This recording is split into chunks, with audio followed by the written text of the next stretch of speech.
A little while ago, I posted a video about how I ended up in Lithuania in 2020, the trip that would lead to me staying here. I promised a continuation of this story and said that I would tell you the story of how I met my wife. My wife! Do it again. Jeff, get in here. You gotta hear this. My wife! So, as promised, here it is.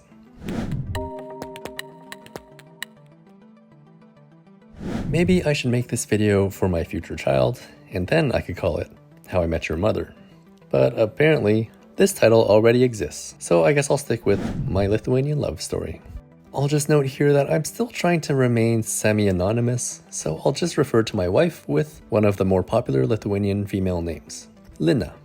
So in the last video, I left off by saying that I arrived in Lithuania in July of 2020 because I had become a full-time remote worker and the EU had relaxed their pandemic border restrictions. If I remember correctly, I think restrictions would resume later in the year due to rising case counts, so I guess I got lucky with timing. Knowing that I could potentially be in Europe for a while, I did what many young single millennials would do: open up a dating app and begin swiping. Now, to be clear, the goal was romance and relationship, with meeting new people as a byproduct of the whole online dating experience. I am not a random hookup person, and far from it. It's the reason I opted for the Bumble app rather than Tinder, since Tinder has more of that hookup reputation.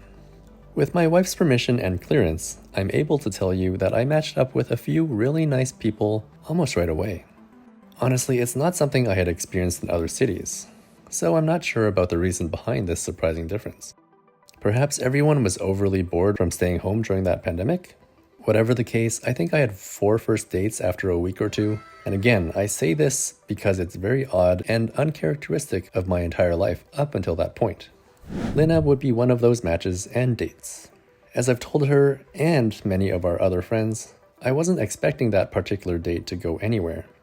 She had almost nothing listed in her dating profile, I think except for her favorite movie, one that I hadn't even heard of.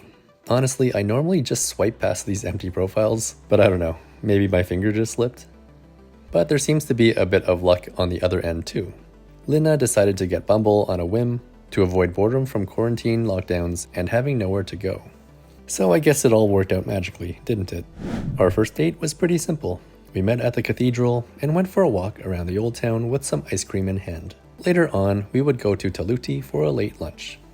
So how did I end up with this particular woman who is now my wife and the mother of my child, especially when considering there were a few other really nice ladies that I had matched up with?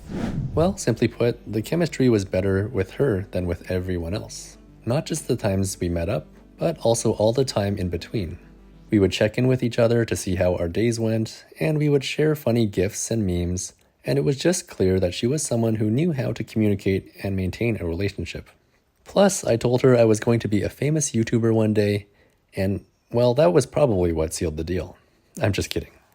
Apparently, one thing that Lina feels was a big romantic gesture was the fact that I would wake up early in the morning at 5 a.m. and go for a run to her apartment on the other side of the city, just to catch her in time before she would leave for work about 20 minutes later. I don't know, I think I just needed somewhere to run, and I was probably still jet-lagged. But sure, I guess it's romantic. The other matches kind of faded away naturally.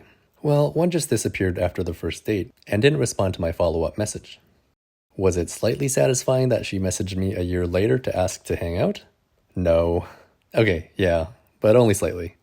Enough time was passing that my 90-day visa-free Schengen period was like halfway done. Being the resourceful researcher that she was, Lina found a way to extend my stay through some Canadian-Lithuanian youth visa program. This would allow me to stay for 1 full year. Lina accompanied me to pretty much every migration appointment to ensure language barriers wouldn't be an issue, even if I registered the Migrazia meetings to be in English. Actually, if it wasn't for her explaining to the migration officer the English version of the visa program conditions, I might have had to leave. Autumn 2020 passed by quickly, and I would say that, to Western standards, our relationship moved pretty fast. Prompted by COVID restrictions around seeing people outside of your household, we had a talk about me moving in with her, and so that happened like 6 months after we had our first date. It's crazy to think that I've only known Lina for about 3.5 years, and that we've only been married for 2 years. But I guess once you know, you know. I would love to say that my story is unique. Well, I guess in many ways it is. But also, I guess I'm now just one of the many foreigners who live in the country because they met a wonderful Lithuanian person. Alright, so to wrap things up, the word of the day will be meilė, which means love. Meilė. Thanks for watching, and I'll see you next time.